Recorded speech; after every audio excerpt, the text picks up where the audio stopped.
என் Lingusamy presence Nanda Periyasamy இயக்கத்தில் சமுத்திரக்கனியின் Thirumanickam December 27 முதல் திரையரங்குகளில். விமர்சனங்களின் அங்கீகாரமும் பெற்றோர்களின் பாராட்டுகளும் நிறைந்த பாராஷூட் இப்போது உங்கள் டிஸ்னி பிளஸ் ஹாட் ஸ்டார்.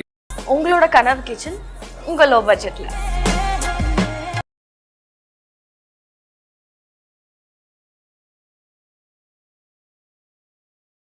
தலைவர் மேடைக்கு மட்டும் சொல்லுவார், அங்குலம் அங்குலமாக வளர்ந்தாலும் விடுதலை சிறுத்தைகள் அழுத்தம் திருத்தமாக வளர்ந்து கொண்டிருக்கிறது.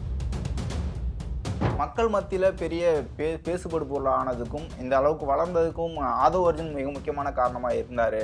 நீங்களே அடிச்சு விடுறது. 25 சீட்டு கேட்கும் போது திமுக எதிர்ப்பு தெரிவிச்சு ஏன் 25 சீட்டு கேட்குறீங்க அப்படின்ட்டு திமுக கூட்டணியில் குழப்பம் வராதா? ஆதவ அர்ஜுன் நீக்கின மாதிரி நீக்க போறீங்களா? தம்பி விளட்டு நீக்கிறதுக்கு உங்களுக்கு பிளான் போடுறீங்களா? பன்னீர்செல்வம் உங்களுக்கு எதுவும் பிரச்சனையா? உங்களுக்கு மட்டும் பேப்பரில் வச்சுக்கிட்டு படிச்சுக்கிட்டே இருக்கீங்களா, கேட்டு இருக்கீங்களே. எந்த கட்சி நடத்துங்க? வேங்க வெயிலுக்கு நாங்கள் தான் நடத்துகிறோம். தீர்வு தொடர்ந்து தீர்வு கிடைக்குங்க. தீர்வு கிடைக்காம கொடுக்காம போய் கேளுங்க. லட்சம் செய்யாது, விசிக தான் செய்யும்ட்டு மக்கள் நம்புறாங்கல்ல. அப்போ உங்கள்கிட்ட தான் சார் கேட்போம். அப்போ எங்களுக்கு ஆட்சியை கொடுத்துருங்க. 2026 எங்கள் தலைவர் முதல்வர் ஆக்கிருங்க.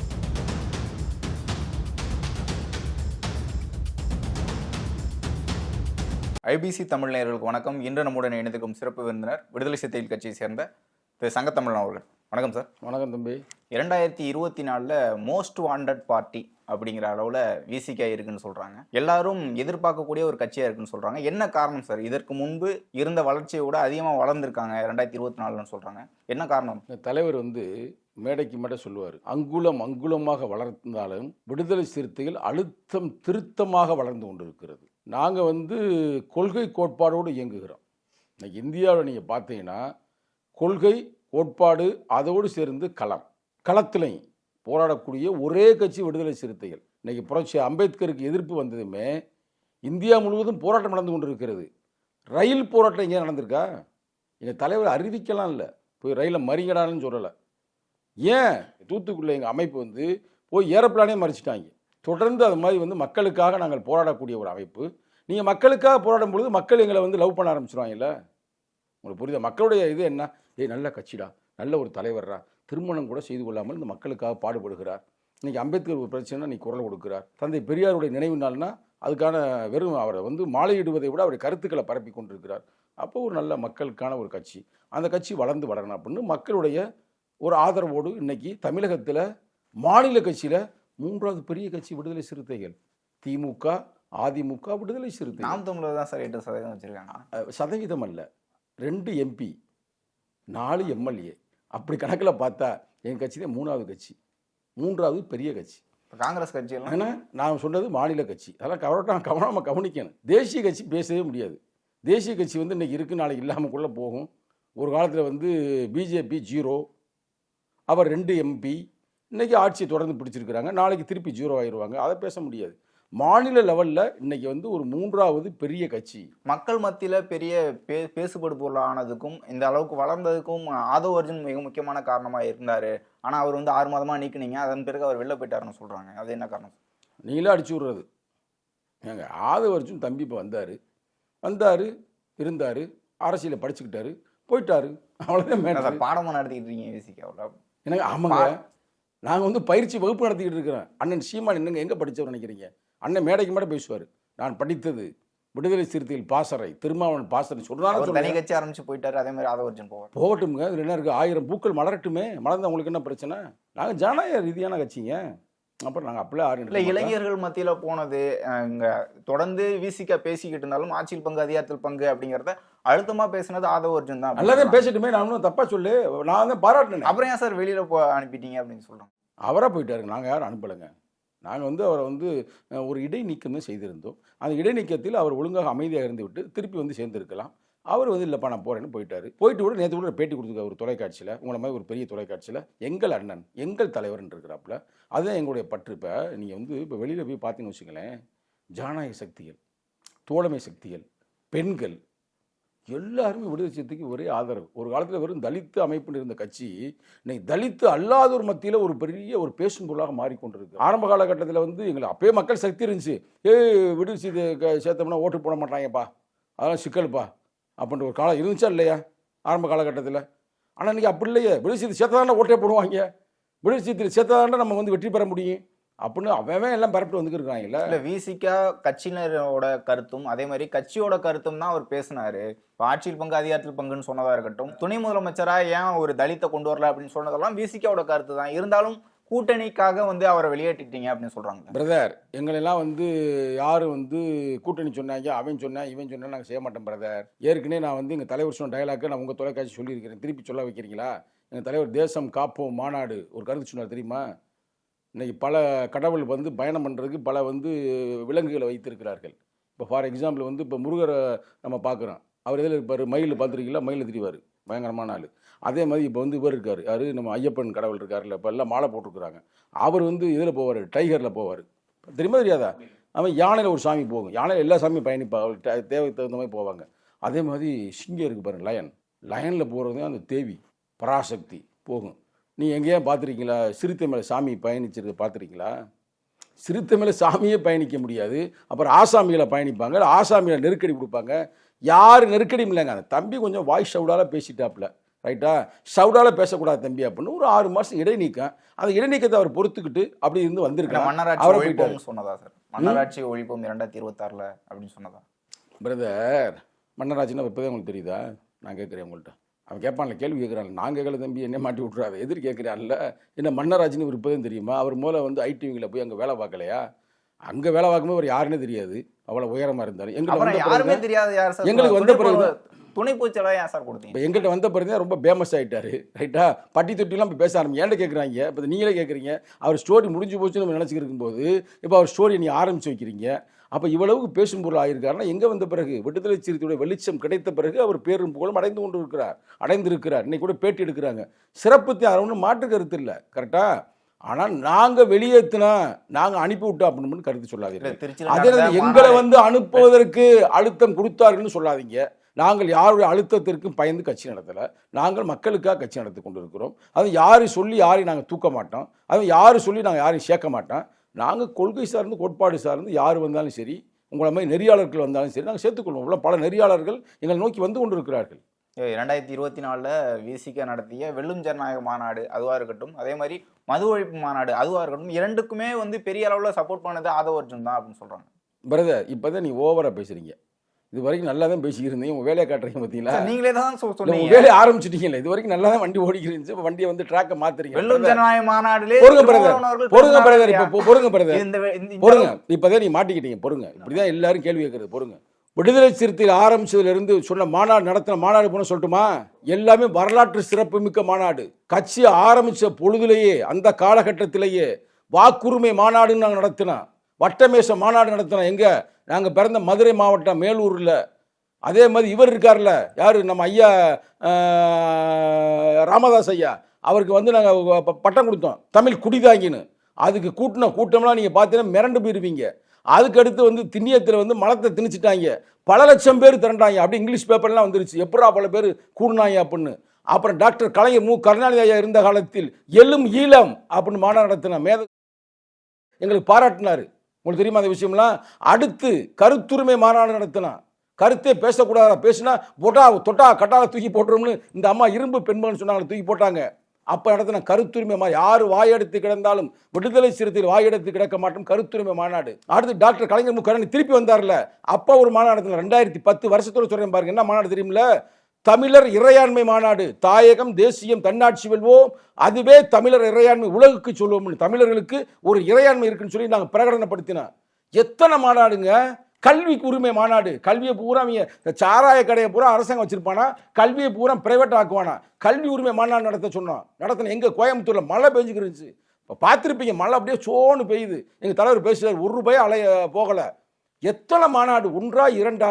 ஏங்க இன்னொன்று பேசுங்க, இப்போதைக்கு நிகழ்கால நீங்கள் கூட இப்போ நெறியாளர் ஆன பிறகு சொல்ல மாநாடு சொல்கிறேன். எந்த மாநாடுனா, கொரோனாவுக்கு முன்னாடி வந்து திருச்சியில் நாங்கள் நடத்தின என்ன மாநாடு? தேசம் காப்போம் மாநாடு நடத்தணும்ல. அப்போ இவர் எங்கே இருந்தார்? வேற எங்கே இருந்தார் கட்சியில்? தயவு செய்து இப்படி கருத்தை நீ பரப்பினாலதான் அந்த தம்பி போயிட்டா. அப்படி நீங்கள் தான் கெடுத்து விட்டது. இது இல்லாத புள்ளாத பேசி நாங்கள் போட்ட காசுங்க. ஒவ்வொருத்தரும் கட்சியில் இருக்கு தொண்டன் கொடுப்பேன் தலைவருக்கு. அப்படி வந்து திருமாவளவன் அவர்கள் பேசினதுதான் நான் உங்கள்ட்ட சொல்றேன். என்ன பேசினாரு? அவரால்தான் இந்த அளவுக்கு நடந்திருக்கு இந்த மாநாடு. அந்த தம்பி வந்து ஒரு நல்ல பொதுச்செயலாளரா அறிவிக்கும் போது அதான் சொன்னாரு. அதாங்க எங்க தலைவர் சொல்றேன், நானே சொல்றேன். நாங்கள் அங்கே இருந்தோம்ல, மேல இருந்து காட்டினாங்க பாருங்க ஒரு இது அது என்ன Drone- ஷூட், drone ஹெலிகாப்டர் ஷூட்டா அதுக்கு பேரு என்ன பேரு? ட்ரோன் ட்ரோன் வச்சிருக்கோங்க. இப்போ நான் ஹெலிகாப்டர் ஷூட்னு சொல்லுவேன்.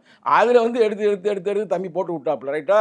அதே மாதிரி அங்கங்கே மீடியாவில் போய் பேசி விட்டாப்புல. ஆளு வேற கொஞ்சம் உயரமாக இருக்காப்புலையா, வெளிச்சம் போட்டு நீ ஆளை பூரா வந்து பிரச்சாரம் பண்ணி விட்டீங்க. இவ்வளோதான். கட்சி மாநாடு நடத்துறதுக்கு அவருக்கு சம்மந்தம் இல்லை. மாநாடு முழுக்க விடுதலை சிறுத்தையுடைய தொண்டனுடைய ரத்தத்தில் இருந்து நடத்தப்பட்டது. நான் இதுக்கு பயிர் சொல்லுங்க. அவ்வளோ இங்கே பாருங்க, நானாக வந்து அப்போ வெளிநாட்டில் இருந்தேங்க. அவங்க தலைவர் வந்து தமிழர் இறையாண்மை மாநாடு நடத்தினாருங்க. என்ன கூட்டம்ன்றீங்க? மறைமலை அடிகளார் இருக்குல்ல, அந்த ஏரியா இருக்குல்ல அரங்கம், அங்கே நடத்தினதுங்க.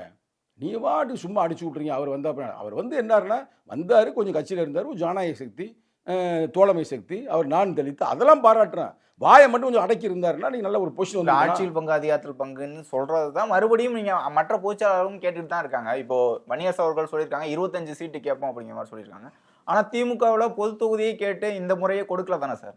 25 சீட்டு கொடுப்பாங்களா? இன்னமும் தப்பா பேசுறீங்க பிரதர். நீங்க பாட்டு அடிச்சு விடுறீங்க. இடிச்சா போய் 3 சீட்டு கேட்டீங்களா இல்லையா? 2024 3 சீட்டு கேட்டீங்களா இல்லையா? 6 சீட்ல 2 பொது தொகுதி, 6 சீட்டு வாங்கணும்ல, 2 பொது தொகுதி. அதில் எஸ் பாலாஜி என்ற வன்னியர் வெற்றி பெற்று இருக்கிறார். அதே நேரத்தில் ஆனூர் ஷானவாஸ் வெற்றி பெற்று இருக்கிறார்.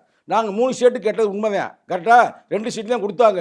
அப்போ அவங்களுக்கே சிக்கலாம், பல பிரச்சனை, அதனால கொடுக்கல. இனி கொடுப்பாங்க, பொறுத்திருந்து பாருங்க. 2026 ஒரு பக்கம் அவர் பேசிட்டு அது அவரோட தனிப்பட்ட கருத்துன்னு திருமாவளவன் அவர்கள் யாரு வன்னியரசு சொன்னதுக்கு வந்து அவரோட தனிப்பட்ட கருத்துன்னு சொல்றாரு. ஆமா, தம்பி தனிப்பட்ட கருத்து, அன்பு தம்பி வன்னியரசுக்கு. சங்கத்தமிழ் பேசினா அது தனிப்பட்ட கருத்து, அங்கிட்டு இவர் நம்ம பொதுச்செயலாளர் பேசினா தனிப்பட்ட கருத்து. எங்க தலைவர் என்ன சொல்றாரோ அதான் கட்சி கருத்துங்க. வெல்லும் ஜனநாயகம் மாநாடு நடத்தினா பத்தாது, ஜனநாயகம் வெல்லும் சொல்லி பிரகடனப்படுத்துறது இல்ல. ஒவ்வொருத்தருக்கும் தலைவர் வழங்கியிருக்கிறார். ஜனநாயகமா பேசிட்டு போ. இப்ப 25 சீட்டு கேட்கும் போது திமுக வந்து எதிர்ப்பு தெரிவிச்சு ஏன் 25 சீட்டு கேட்கறீங்க அப்படின்ட்டு திமுக கூட்டணியில குழப்பம் வராதா? ஆதவர்ஜன் நீக்கின மாதிரி நீக்க போறீங்களா? தம்பி விளட்டு நீக்கிறது உங்களுக்கு பிளான் போடுறீங்களா? வன்னியரசு உங்களுக்கு எதுவும் பிரச்சனையா? ஆதவர்ஜனுக்கு வந்து நான் ஒரு கருத்து சொல்றீங்க, அதுவும் தனிப்பட்ட கருத்துன்னு போக வேண்டியது. வன்னியரசுக்கு ஏதோ பிரச்சனை இருக்கு. இப்ப வந்து 20 சீட்டு சொல்லிட்டு ஆதவர்ஜன் போயிட்டாரு, 25 சீட்டு சொல்லிட்டு வன்னியரசு போய் நினைக்கிறீங்களா? அப்படிலாம் இல்லை பிரதர். எல்லாமே நம்ம தம்பிமார்கள் தான். நீ வந்து அதெல்லாம் நீ ஃபீல் பண்ணாதீங்க.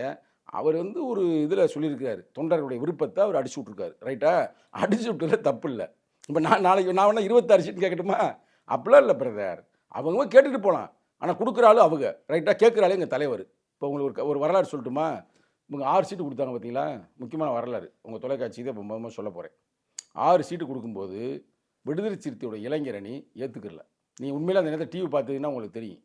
எங்கள் தலைவர் வந்து அம்பேத்கர் திடலில் அதெல்லாம் பேசிட்டு சீட்டு கையெழுத்து போட போகிறாரு. மறிச்சிட்டோம், நாங்கள் மறிச்சிட்டோம் தோழர், ஃபுல்லாக இது பண்ணிட்டோம், போகக்கூடாது அப்படின்னு. தலைவர் ஒரு 15-20 நிமிஷம் அங்கேயே இருந்தார். 6 சீட்டில் கையெழுத்து, ஏன்னா 6 சீட்டு கொடுக்க போகிறேன்னு சொல்லிட்டார் அவர், அதெல்லாம் வாங்கக்கூடாது அப்படின்னு. அப்போ அன்பு தம்பி வன்னியரசு இருக்காப்புல சொல்கிற ரெக்கார்டு, அவர் சேர்ந்து அதெல்லாம் போகக்கூடாதுண்ணே, 6 சீட்லாம் வாங்கக்கூடாதுண்ணே, புரியுதா? அப்போ அந்த உணர்வு எல்லோரும் ஒட்டு மொத்தமாக. அப்போ எங்கள் தலைவர் விளக்கம் கொடுக்குறாரு. 6 சீட்டு என்பது 6 எம்எல்ஏ, 20 சீட்டு 10 சீட்டு 15 சீட்டு வாங்கி அதில் 6 சீட்டு ஜெயிச்சு என்ன ஆகும்? இப்போ 2011 விடுதலை சீட்டு ஆண்டு அறிவிச்சோமா? 10 சீட்டு வாங்கினோமா? ஒரு சீட்டில் கூட ஜெயிக்கலையில். 6 சீட்டுமே நம்ம வெற்றி பெறக்கூடிய தொகுதியில் தர்றாங்க. நம்ம வந்து வாங்குவோம், ஒன்றும் பிரச்சனை இல்லை, அடுத்தடுத்து பார்ப்போம். இப்போ நீங்கள் பிரச்சனை பண்ணாங்கன்னு சொன்னால் அப்போ நான் விட்டுட்டேன். தலைவர் அப்புறம் அப்படியே போய் வாங்கிட்டார். வாங்கினா என்ன கையெழுத்து போட்டு என்ன சொன்னார்? பூனா ஒப்பந்தத்தில் எப்படி மகாத்மா காந்தி கையெழுத்திட்டாரோ, பூனா ஒப்பந்தம் வரல தெரியுமில்ல, காந்திக்கு அவருக்கு இந்த பிரச்சனை வந்துச்சுல, அப்போ கையெழுத்து எப்படி இட்டாரோ அதே வருத்தத்தில் கையெழுத்திட்டேன்னு சொன்னார். அது எங்கள் தலைவருக்கு தாங்க தெரியும். இன்னமும் சொல்லப்போனால் குவாலிட்டி என்பது வேறு, குவான்டிட்டி என்பது வேறு. விடுதலை சிறுத்தைகள் வந்து குவான்டிட்டியை பேஸ் பண்ணி இல்லை, குவாலிட்டியை பேஸ் பண்ணு. குவாலிட்டினா என்ன? தரம், கொள்கை, கோட்பாடுன்னு இருக்கக்கூடிய கட்சி. நம்பர்ஸ் என்ன பண்ண போகுது? 20 சீட்டு 5 சீட்டு வாங்கி 25 தோற்று போயிட்டோம்னா நம்பர்ஸ் மேட்ரு இல்லை. ஜெயிக்கக்கூடிய தொகுதிகள். இன்னமும் சொல்லப்போனால் நான் ஒன்று சொல்லட்டுமா? என் கருத்து சொன்னால் நீ போடுவீங்களா? அதெல்லாம் போட மாட்டேங்க. நீங்கள் நான் எங்கள் தலைவர் துணை முதல்வரே ஆகணும்னு நாங்கள் ஆசைப்பட்றோம். விடுதலை சிறுத்தை இளைஞரணி, அதுக்கு நான் சங்கத்தமிழ் சொல்லாது, இளைஞரணி என்ன விரும்பினா அடுத்து எங்கள் தலைவர் துணை முதல்வர் ஆகணும் சொல்லிகிட்டே இருக்கேன். தொடர்ந்து பேசினே இருக்கிறேன், உங்கள்கிட்ட பேசியிருக்கிறேன் சார். ஆதவர்ஜன் பேசினார், இதே தானே அவரும் பேசினார். எல்லாம் பேசுங்க, யாரும் பேசுகிறது தப்பு இல்லைங்க. எதை பேசணும், எப்படி பேசணும், எங்கே பேசணும் இருக்குல்ல, உரிய இடமறிந்து உரையாடல் வேண்டும். வீணில் உளறிடும் வெறும் பேச்சு தவிர்த்திட வேண்டும். இப்போ நான் என்ன சொல்கிறேன், நான் சொல்கிற கருத்து அவர் சொல்கிற கருத்தும் பாருங்கள், எல்லாம் ஒரே கருத்து தான். நான் என்ன சொல்கிறேன்னா, வருகின்ற காலங்களில் கட்சி வளர்ந்து கொண்டு வருகிறது. எங்களுக்கு எல்லா பக்கத்திலிருந்து அழைப்பு வருகிறது. ஒரு பக்கத்து ஏடிஎம்கே, ஒரு பக்கத்து வந்தால் விஜய், ஒரு போட்டு அவங்க இவங்கன்னு பல அழைப்பு வருது. அப்போ அவங்க பூரா என்ன சொல்ல வர்றாங்க, விடுதலை சிறுத்தை இருந்ததை ஜெயிப்போம்னு சொல்ல வர்றாங்க. அப்போ விடுதலை சிறுத்தையோட இளைஞரன் என்ன சொல்லுது, ஆட்சியிலும் பங்கு அதிகாரத்திலும் பங்குன்னு ஒரு பிரச்சனை பண்ணி ஒரு தம்பி வந்து கட்சியை விட்டே போயிட்டாரு, இவ்வளவு சிக்கல்லாம் இருக்குது. அப்போ இந்த சிக்கலெல்லாம் தீர்க்கணும்னா என்ன வழி, 2026 திருமாவளவனுக்கு துணை முதல்வர் கொடுத்துருவோம். ஏன்னா அவங்க திராவிட மாடல்ன்றாங்க. திராவிட மாடல் என்னன்னா அதுக்கு தலைபிஸ்டான்னு சொல்கிறாரு, எல்லாருக்கும் எல்லாம்ன்றாரு. அப்போ திராவிடம் என்ற சொல்லாடலை வந்து யார் கொடுத்தா, முத Ayothidasa Pandithar Rettamalai Srinivasan and John Rathinam, reverend John Rathinam father, அவர் கொடுத்தாரு. இன்னைக்கு அதே கட்சி தான் வச்சிருக்காங்க, திராவிட முன்னேற்ற 26 தான் கொடுக்கணும். இந்த கதையை முடிச்சிருக்கேன். 26 தான் கொடுக்கணும், இப்போ கொடுக்க கூடாது. எப்படி கொடுக்க முடியும்? இதுதான் தப்பு. இப்போ மாட்டிட்டார் பார்த்தீங்களா, அவர் யார் மாட்டினாரு, யாரு அந்த ஆதவ அர்ஜுன். ஏங்க ஒரு பைத்தியக்காரத்தனமா இல்லையாங்க, ஒரு தொகுதியில் வந்து நீ வந்து நிற்கும் போதே நீ என்ன கேட்டு போய் நிற்கிற, எனக்கு 6 சீட்டு கொடுக்குற, என் 6 சீட்டுக்கு நீ வேலை பாரு, மிச்ச தொகுதிக்கு நான் வேலை பார்க்குறேன். அவன் தொகுதி பங்கீடு, கொள்கை பங்கீடு, தொகுதி பங்கீடு தான், அது அதிகார பங்கீடு இல்லை. இது தெரியல அந்த தம்பிக்கு. இப்போ நான் சொல்கிறேன், 2026 தேர்தலுக்கு முன்னால் நாங்கள் தொகுதி பங்கோடு சேர்ந்து அதிகார பங்கீடும் நாங்கள் கேட்போம். அப்போ அக்ரிமெண்ட் போடுவோம். அக்ரிமெண்ட் போட்ட பிறகு எங்கள் தலைவர் வெற்றி பெற்ற பிறகு துணை முதல்வர் ஆக்குவாங்க. இதே தான் விஜய் அவர்கள் சொன்னாங்க. நீங்க வந்து அவசரப்பட்டு பேசுறீங்கன்னு சொன்னாரு. அதிமுக முன்னாடி அவசரப்பட்டு பேசுறீங்கன்னு சொன்னாரு. திமுக எதிர்பார்க்குறீங்க நீங்க. அது எப்படின்னா அது கரெக்டு தான், அதுவும் கரெக்டு தான். எங்கள் தலைவர் சொல்கிற எல்லா வார்த்தையும் கரெக்டு தான். தம்பி இப்போ தான் வந்திருக்கிறார். தம்பி சினிமா படத்தில் நல்ல ஸ்டெப்பு போடுவார். ஆனால் அவர் ரசிகர் கரெக்டாக, அவர் பாட்டு படம்லாம் பார்ப்போம். அது வந்து அரசியல் வந்து அப்படி இல்லை, போய் டான்ஸ் போடுறது இல்லை. அங்கே போய் அரசியல் வந்து யுத்த களம். மாவோன்னு ஒரு பெரிய அறிஞர் என்ன சொன்னேன், டே அரசியல் நீ நினைக்கிற மாதிரி சும்மா விளையாட்டு பொருளில் டீ கடையில் போய் டீ சாப்பிட்ற மாதிரி, அது ஒரு யுத்த களம். யுத்தம் என்பது ரத்தம் சிந்தும் அரசியல், அரசியல் என்பது ரத்தம் சிந்தாத யுத்தம். யார் சொன்னது? மாவோன்ற பெரும் அறிஞன். சும்மா டைலாக் சொல்ல, அவர் சொன்ன மாதிரி ஆட்சி அதிகாரத்தை கைப்பற்றினவர். தெரியுமா, கேள்விப்பட்ட வரலாறு படிச்சிருக்கீங்களா? அவ்வளோ பெரிய ஆள் அந்தாலே சொல்லிட்டு போயிருக்காருல்ல. அப்போ தம்பி இப்போ வந்து ஒரு ஸ்டெப்பு சினிமாவில் போட்ட மாதிரி அரசியல் ஒரு 4 ஸ்டெப்பு போடட்டும், போட்ட பிறகு பார்ப்போம். ஓட்டுக்கு முதல் ஸ்டெப்பே போடும்போது நான் வந்து ஆட்சியிலும் பங்கு அதிகாரத்திலும் பங்கு நான் கொடுப்பேன் அப்படின்னும் போது ஒரு சிறுபிள்ளைத்தனமாக இருக்குல்ல. அதைத்தான் சொன்னேன், நீ ஒன்றும் தப்பான அதை எடுத்துக்க வேணாம். இதனால தம்பியோட அரசியல் நாங்கள் பாராட்டுறோம். இந்த ஆண்டு 2024 வந்து மது ஒழிப்பு மாநாடு நடத்திருந்தீங்க. அதன் பிறகு அரசு செயல்பாடுகள் மாறி இருக்கா? அதே மாதிரி பஞ்சமி நில மீட்பு குறித்தான கேள்வி விசிகாவை தொடர்ந்து விசிகாவை பற்றி தான் கேட்பாங்க. ஆனால் பஞ்சமி நில மீட்பு குறித்து எந்த ஒரு மாநாடுமே அறிவிக்கலையே விசிகா. செங்கல்பட்டில் ரைட்டா ஏழுமலை அப்படின்ற ஒரு தோழருங்க, என் கட்சிக்காரன், கட்சியில் பொறுப்பில் இருந்தார். என்றைக்கும் நடந்தது பேசுறீங்க. நான் கேட்கறது வந்து 2024 அந்த மாதிரி ஒரு மாநாடு நடத்த வேண்டியதானே, 26 தேர்தலையும் அதை கொண்டு போய் சொல்லுவீங்களா? இது வந்து பிரச்சனை. நான் தம்பிக்கு வந்து நீங்கள் வந்து எப்படின்னா மேலோட்டமாக கேட்டு நீ டென்ஷன் ஆக்குறீங்க தம்பி, திருப்பி. இப்போ வந்து நாங்கள் வந்து ஒரு உயர்நிலைக்குழு நடத்தினேன். உயர்நிலைக்குழுவோட பேப்பரை நான் இப்போ தர்றேன். அதில் 3வது தீர்மானமே பஞ்சமி நிலங்களை அரசாங்கம் மீட்டெடுக்க வேண்டும். அரசாங்கம் அது எல்லா சிஸ்டம் போட்டாச்சு, எங்கெங்க இருக்குன்னு செய்ய மாட்டாங்க. ஏன் செய்ய மாட்டாங்க அதை கேளுங்க. கேள்வி இப்போ கேட்டீங்க, இதுதான் கரெக்டான கேள்வி. நாங்கள் தொடர்ந்து வலியுறுத்தி கொண்டு தான் வர்றோம். அவங்க செய்ய மாட்டாங்க. நீங்கள் கேள்வி கேளுங்க, திமுக பார்த்து கேளுங்க. நாங்கள் டெய்லி தான் பேசுகிறோம். கூட்டணியில் இருக்கீங்க, டெய்லி பேசாங்க இருக்கிறோம், பேசாமல் இருக்கிறோம். பஞ்சமியில் மீட்புக்காக போராடலையா? இன்னைக்கு தமிழ்நாட்டில் வந்து எதிர்கட்சிக்காரமாக தூங்குறேன், எனக்கு செவனேன்னு தூங்குறாங்க. இன்னைக்கு வந்து போராடி கொண்டிருக்கிற ஒரே கட்சி நாங்கள் தான், விடுதலை சிறுத்தைகள் தான். தமிழக அரசாங்கத்தை எதிர்த்து வேற எந்த கட்சி எத்தனை ஆர்ப்பாட்டம் நடத்தி சொல்லுங்க. இவ்வளவு மட்டும் பேப்பரில் வச்சுக்கிட்டு படிச்சுக்கிட்டே இருக்கீங்களா, கேட்டு இருக்கீங்களே, எந்த கட்சி நடத்துங்க? வேங்க வெயிலுக்கு நாங்கள் தான் நடத்தணும். தீர்வு கிடைக்குங்க. தீர்வு கொடுக்காம போய் கேளுங்க. தீர்வுக்காக போராடுவது விடுதலை சிறுத்தைகள். தொடர்ந்து போராடி கொண்டிருக்கிறோம், மக்களை அரசியல்படுத்தி கொண்டிருக்கிறோம். மக்கள் புரட்சி ஏன் வெடிக்கலன்னு கேளுங்க. அப்ப மக்கள் கூட சினிமா பாட்டு திட்டுறாங்க, சினிமாவில் போய் முதல்வர் தேர்னால எங்க புரட்சி வெடிக்கும்? மக்களை அரசியல்படுத்த வேண்டிய பொறுப்பு எங்களுக்கு இருக்குங்க. எதுக்கு நாங்கள் போராடலை சொல்லுங்க. ஆளுநருக்கு வந்து இவங்க வந்து ஆளுநர்கிட்ட போய் டீ சாப்பிட்டு இருப்பாங்க, காஃபி சாப்பிட்டு இருப்பாங்க. நாங்கள் ஆளுநருக்கு போனோமா? நாங்கள் அவாய்ட் பண்ணோம்ல. எங்கள் கொடி ஏற்ற விடாமல் செய்கிறாங்க, நாங்கள் பேசலையா? தொடர்ந்து போராடலையா? நீ இந்த கேள்வி பண்ணி கேட்காதீங்க. தொடர்ந்து விடுதலை சிறுத்தைகள் போராடி கொண்டு இருக்குது. தமிழகத்தில் எதிர்க்கட்சி கூட போராடவில்லை. நான் ஓப்பனாக வேங்கவில்லை. என்ன கேட்குறீங்களா? எடப்பாடிட்ட போய் கேளுங்களேன். ஏங்க எடப்பாடி ஐயா நீங்கள் தான் அடுத்து முதல்வராக போகிற, ஏன் போராடுன்னு கேளுங்க. நாங்கள் வந்து டாஸ்மார்க் இழுத்து மூடுன்னு சொன்னேன், ஏன் அவர் வாயை திறக்க மாட்டாரு? கட்சியெல்லாம் செய்யாது, விசிகா தான் செய்யும்ட்டு மக்கள் நம்புறாங்கல்ல. அப்போ உங்கள்கிட்ட தான் சார் கேட்போம். அப்போ எங்களுக்கு ஆட்சியை கொடுத்துருங்க. 2026 எங்கள் தலைவர் முதல்வர் ஆக்கிருங்க. கொடிக்கம்பம் ஏத்தலன்னு சொல்றீங்க. மதுரையில் நடந்துச்சு, கடலூர்ல நடந்துச்சு. இந்த 2024 வந்து இந்த சம்பவங்கள்லாம் நடந்துச்சு. இதே ஆட்சியில் தானே நடக்குது. அதுதான் பிரதர், நடந்துகிட்டே தானே இருக்குது. அதான பிரச்சனை. நாங்கள் வாயை மூடி கிடக்கிறோமா சொல்லுங்க. நானே போராடி கொடுத்தே இருக்கிறேன். நான் இப்போ மதுரை போயிட்டு அங்கே இருக்கிற மக்களை சந்தித்து தானே வர்றேன். களத்துக்கு போய் இன்னும் டங்ஸ்டன் அங்கே வேற மக்களுக்காக போராடுறோம்ல. எதுக்கு நாங்கள் போராடலை சொல்லுங்க. தொடர் போராட்டம் தான். வருகின்ற 28ஆம் தேதி தமிழகத்தில் மாபெரும் போராட்டம், எழுச்சி தமிழுடைய தலைமையில் 1,00,000 தடவை புரட்சி அம்பேத்கர் பேரை நாங்கள் சொல்ல போகிறோம் வள்ளுவர் கோட்டத்தில். அப்புறம் பரந்தூர் போராட்டத்துல ஒரு முறை திருமாவளவன் அவர்கள் வந்தாங்க, அதன் பிறகு வந்து பார்க்கல அப்படின்னு சொல்றாங்க. தொடர்ந்து நாங்கள் போராடி கொண்டு தான் இருக்கிறோம். நீங்கள் வந்து கேட்குறதுக்கு உங்களுக்கு எல்லா உரிமையும் இருக்குது. ஒவ்வொன்றும் தனித்தனியாக கூட கேளுங்க, லிஸ்ட்டோட கேளுங்க. நான் சொல்கிறேன், நாங்கள் அடக்குமுறை, ஆதிக்கம், சுரண்டல் எந்த ரூபத்தில் வந்தாலும் எதிர்த்து நாங்கள் போராடிக்கிட்டே இருப்போம். போராட்டம் தான் வாழ்க்கை, வாழ்க்கை தான் போராட்டம். விடுதலை சிறுத்தைகளை பொறுத்த வரைக்கும் இன்னொன்று சொல்கிறேங்க பிரதர், நீங்கள் கேள்வியை நீங்கள் நிப்பாட்டிடுவீங்க பாருங்கள். இது வந்து 2024 நம்ம வந்து இப்போ டிசம்பரில் இருக்கிறோம். அடுத்து ஜனவரியில் நம்ம அடுத்த வருஷம் சந்திக்க போகிறோம், அடுத்த இன்டர்வியூக்கு. இந்த 24 தமிழகத்திலே அதிகமான போராட்டம் நடத்தியது விடுதலை சிறுத்தைகள். 2 மாநாடு நடத்தினோம். 2 மாநாடு ஜனவரி மாதம், டேட்டோட ஜனவரி மாதம் 26ஆம் தேதி எங்கே நடத்தினா? திருச்சியில். என்ன மாநாடு? வெல்லும் ஜனநாயக மாநாடு. மிரண்டுட்டாங்க. நான் வந்து மதுரையிலேருந்து சுடர் ஏந்தி வந்தேன். நான்லாம் ஓடி ரொம்ப நாள் ஆச்சு. என்னை ஓட சொல்லிட்டார் தலைவர். அங்கேருந்து கொண்டுட்டு வாப்பா சுடர் அப்படின்னு. எங்கேருந்து? நம்ம களத்திலேருந்து, விடுதலை களத்திலேருந்து கொலை பண்ணாங்கல்ல 7-8 பேரை. அங்கேருந்து நான் சுடரை கொண்டுட்டு நான் ஓடிட்டு வர்றேன் பிரதர். அதே மாதிரி என் கட்சியில் இன்னொருத்தர் யார், ரஜினிகாந்த், அவர் தூக்கி ஓடிட்டு வந்தார். இன்னொரு பக்கத்து வந்து இவர் பார்வேந்தன், கேள்விப்பட்டிருப்பீங்க. இதெல்லாம் எல்லாரும் சேர்ந்தே 3 பேரும் கொண்டாந்து சேர்க்குறாங்க. எந்த கட்சியாவது போய் செய்திருக்கா? இப்போ சுடர் ஏந்திருக்கிறா கொள்கை ரீதியாக. அது என்ன அந்த சுடருக்கு பேர்? நான் கொண்டு வந்த சுடருக்கு பேர் வந்து விடுதலை சுடர். அவர் சமத்துவ சுடர், இன்னொருத்தர் சகோதர சுடர். எப்படி வருது பேர் வச்சிருக்காரு. இதெல்லாம் சேர்ந்தாதான் ஜனநாயகம் அப்படின்ற மாதிரி மாநாடு நடத்தினான். எவ்வளவு கூட்டம்! எவனுக்கு 5 காசு கொடுக்கல, எவனுக்கு நாங்கள் குவார்டர் கொடுக்கல, எவனுக்கும் பிரியாணி கொடுக்கல. அவன் தன்னெழுச்சி வந்து அவன் காசு கொடுக்குறேன். நானும் ஓடி வரும்போது எனக்கு காசு கொடுக்குறான், என்னை சாப்பிட்டுட்டு போங்கண்ணே அப்படின்னு. இது எங்கேயாவது உலகத்தில் எங்கேயாவது இருக்கா? அது ஒன்று. நான் ஒரு 2 விஷயத்தை சொல்கிறேன். அது ஒரு மாநாடா? இன்னொரு மாநாடு இப்போ நடத்தினான். அக்டோபர் 2 காந்தி ஜெயந்தி அன்று சாராய கடைகளை இழுத்து மூடு டாஸ்மார்க்கை நடத்த நடத்தலையா? திமுக கட்சியினரே கூப்பிட்டு, ஆளும் கட்சியினரே கூப்பிட்டு. அவங்களா வந்தாங்க. வர்றாள் நாங்கள் என்ன போய் அப்படின்னு சொல்ல முடியுமா? அவங்களா வர்றாங்க, வாங்க உட்காருங்க. நீங்க தான் சார் அழைப்பு கொடுத்தீங்க. நீங்க தான் சார் அழைப்பு. நான் எல்லாரையும் கூப்பிட்டேன். ஏன் வரல மற்ற ஆளுகள்லாம்? மற்ற ஆளும் வர வேண்டியதானே?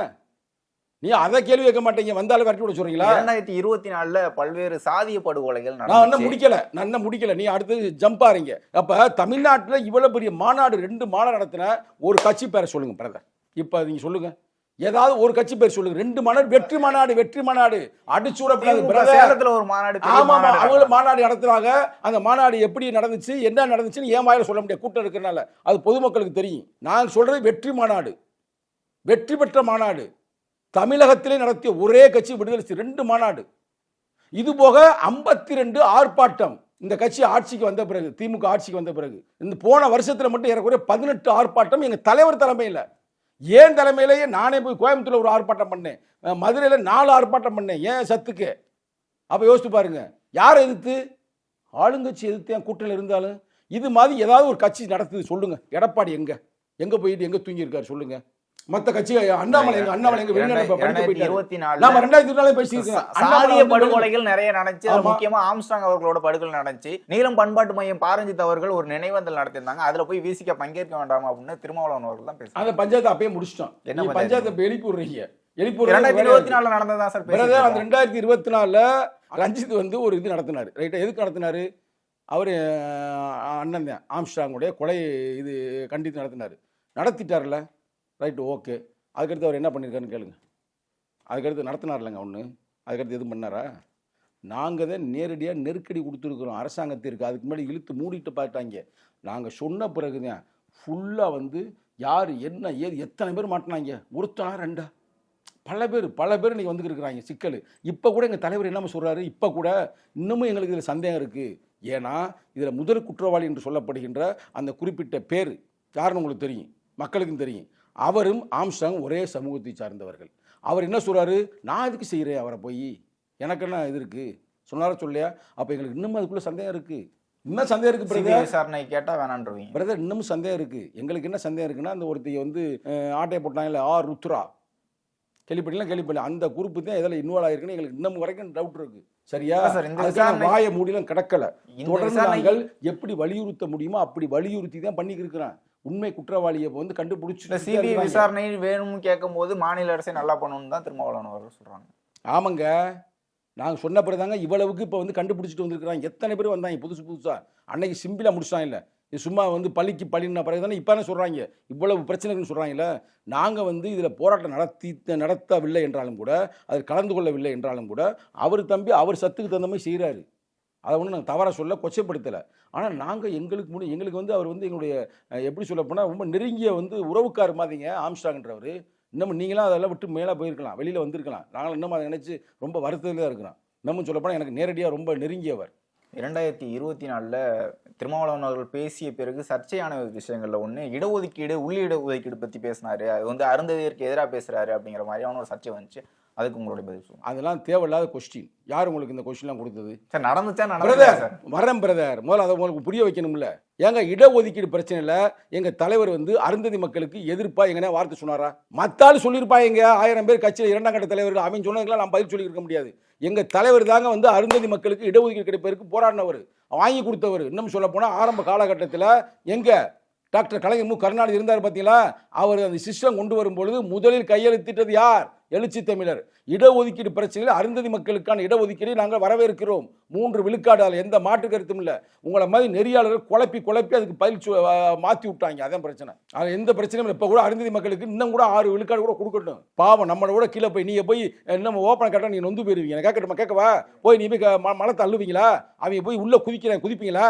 அவன் பிள்ளை இப்போ தான் படிச்சு டாக்டர் ஆகுது, இன்ஜினியர் ஆகுது. எனக்கே சொன்ன செய்ய வேண்டியது அரசு தானே சார்? அரசுலையா?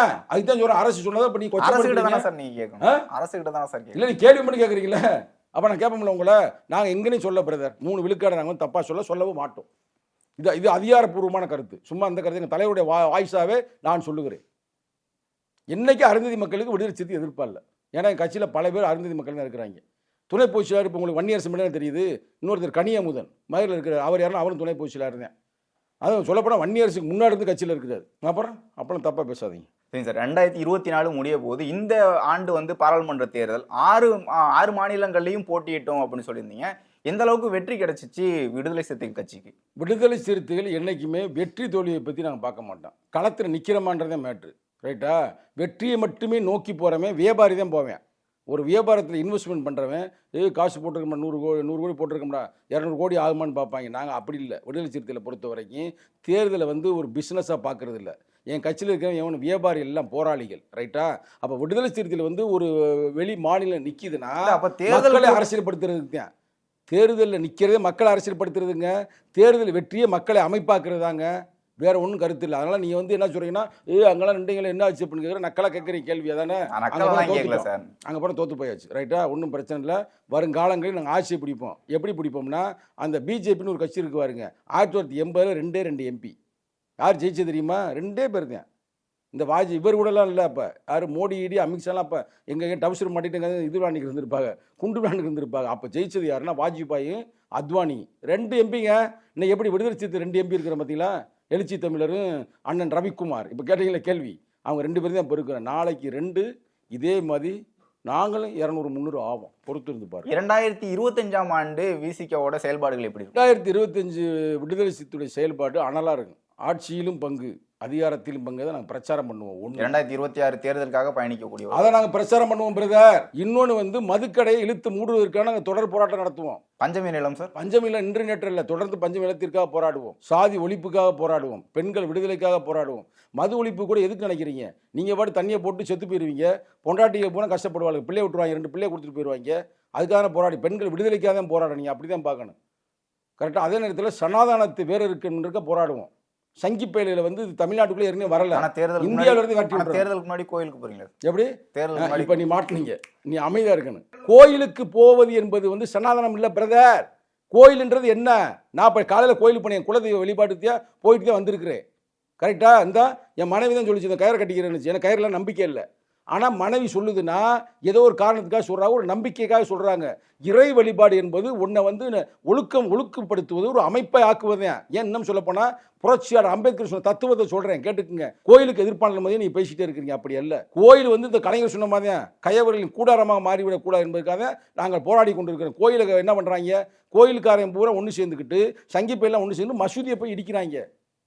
கடவுள் வந்து சொல்லுதாக்கு கடவுள் அங்கே தான் இருப்பார், இங்கே தான் இருப்பார் சொல்லிக்கிட்டு இருக்காங்களா? அப்படிலாம் இல்லைல்ல. ஆனால் கடவுளின் பெயரால் கலவரம் பண்ணக்கூடாது. கலவரின் பேரால் ஆட்டையை போடக்கூடாது. கலவரின் பேரால் கற்பழிக்கக்கூடாது. இதெல்லாம் செய்யக்கூடாது.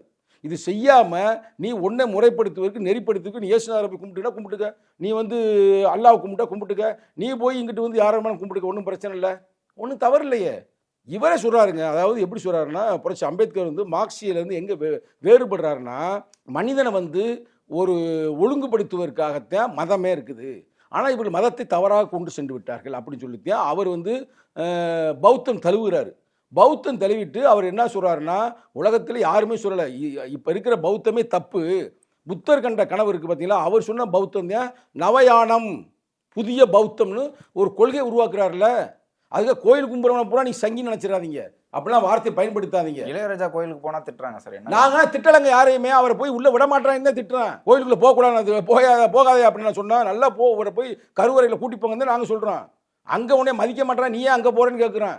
உனக்கு வந்து அங்கே வந்து இதில் வந்து திருச்சியில் வந்து ஸ்ரீரங்கத்தில் வந்து பல கோடியை கொடுத்த அந்த பல கோடியை ஒரு இசைக்கல்லூரியை உருவாக்கிக்கலாம்ல, பல இளையராஜில் வந்து அங்கே டியூன் போட்டுக்கிட்டு இருப்பான்ல, அதை விட்டுப்பட்டு நீ அங்கே போய் கொடுத்த, கோயிலுக்குள்ளே விடலை. அதைத்தான் நாங்கள் எதுக்குறோம், அதைத்தாங்க நாங்கள் எதுக்குறோம், வேறு எதுவும் எதுக்கலைங்க. நீ உடனே சொல்லிட்டீங்க சாமி கும்பிட்டு என்ன தப்பு, சாமியை கும்பிட்டு அங்கே பிளான் போடுறோமா, இவனை தலையை வெட்டுவோம்டா, இங்கே மசூதி இடிப்போம்டான்னு பிளான் போடுறான், இல்லை இல்லை அவனை தான் இருக்கிறான். அதற்கு முன்பு திருமாவளவன் அவர்கள் தான் விமர்சனம் பண்ணாங்க, கோயில் குறித்தான விமர்சனங்களை வைக்கிறாங்க. ஆனால் தேர்தலுக்கு முன்னாடி போய் கோயிலில் கும்பிட்றேன். அது இன்னும் நான் எடுத்து தரேன், அதே அப்படி இப்போ லைட்டாக சொல்கிறீங்க. கோயில் இருக்கிற கோபுரங்கள் எல்லாம் ரொம்ப மோசமாக இருக்கிறது, அதை களிமண்ணால் வைத்து மூடுங்கள் அப்படின்னு சொன்னார். அசிங்கமான யார் சொன்னா? மகாத்மா காந்தி சொல்லியிருக்காரு, அவருக்கு பயிர் சொல்லுங்க போல. அசிங்கமான பொம்மை அதுதான், அதைத்தான் நம்ம சொல்ல வர்றேன். மகாத்மா காந்தின்னு ஒருத்தர் இருந்தார்ல, ஹரே ராமா ஹரே கிருஷ்ணன் சுட்டவனும் அதான் சொன்னேன், சுடுவாங்கி பட்டது இவரு சொன்னார், ஹரே ராமா ஹரே கிருஷ்ணன் இவரு செத்து போனார். கரெக்டாக அவர் தான் சொன்னார், நான் சில கோயில்களுக்கு நான் சென்றிருக்கிறேன், எங்கே தென் மாநிலங்களுக்கு, நம்ம ஊருக்கு வந்துக்காரன் தமிழ்நாட்டுக்கு வரும்போது நான் கோயிலுடைய சிலையை பார்த்தேன், அது ரொம்ப மோசமாக இருக்குது. வெஸ்ட் பெங்காலுக்கு போயிருக்கேன், ரொம்ப மோசமாக இருக்குது, அதெல்லாம் களிமண்ணை வச்சு மூடுங்கன்னு சொன்னது மகாத்மா காந்தி. சுவாமி விவேகானந்தர் சொல்லியிருக்கிறாரு. சுவாமி விவேகானந்தர் தெரியுமா தெரியாதா? தெரியாது. வள்ளலார் தெரியுமா தெரியாதா? வள்ளலார் அவங்க சொன்னதை கருத்து தான் எங்கள் தலைவர் சொல்லியிருக்கிறாரு. வள்ளலாரை விட உங்களுக்கு பெரிய ஆள் வேணுமா? வாடிய பெயரை கண்ட போதெல்லாம் வாடின்னு சொன்னவர். அதேமாதிரி இது திருநெல்வேலி சைடில் ஒருத்தர் இருந்தார், நல்ல பேர் ஐயா, கேள்விப்பட்டல ஐயான்னு ஒருத்தர், அவரும் இறை வழிபாடு தான் இருந்தார். இறை வழிபாடு ஒன்றும் தப்பு இல்லைங்க, நீங்கள் பாட்டு கும்பிடுங்க சாமி, ஒன்றும் பிரச்சனை. சாமி பேரில் ஆட்டை போடாதீங்க, அதுதான் எங்கள் மேட்ரு. சாமி பேரில் ஆளை போய் கொள்ளாதீங்க, ஆளை போய் சாதி ரீதியாக உள்ளே விடப்படாதுன்னு சொல்லாதீங்க. அதைத்தான் நாங்கள் எதிர்க்கிறோம், இதுக்கு சம்மந்தமே இல்லை. நாங்கள் என்னைக்கு வந்து கடவுளுக்கு எதிர்ப்பாக நாங்கள் ஒன்றும் கலவரம் பண்ணலை, கடவுளுக்கு எதிர்ப்பாக நாங்கள் வந்து கருத்துக்களை பரப்பலை. கடவுள்னு ஒருத்தர் இருந்தாருன்னா மக்களுக்கு நல்லது செய்யட்டும் அப்படின்னு தான் நாங்கள் விரும்புகிறோம். இவ்வளவு நேரம் உங்களுடைய நேரத்தை ஒதுக்கி உங்களுடைய கருத்துக்களை தெரிவித்ததுக்கு மிக்க நன்றி. நன்றி, வணக்கம். என் லிங்குசாமி பிரசன்ஸ் நந்தா பெரியசாமி இயக்கத்தில் சமுத்திரக்கனியின் திருமாணிக்கம் டிசம்பர் 27 முதல் திரையரங்குகளில். விமர்சனங்களின் அங்கீகாரமும் பெற்றோர்களின் பாராட்டுகளும் நிறைந்த பாராஷூட் இப்போது உங்கள் டிஸ்னி பிளஸ் ஹாட் ஸ்டாரில். உங்களோட கனவு கிச்சன் உங்க லோ பட்ஜெட்ல.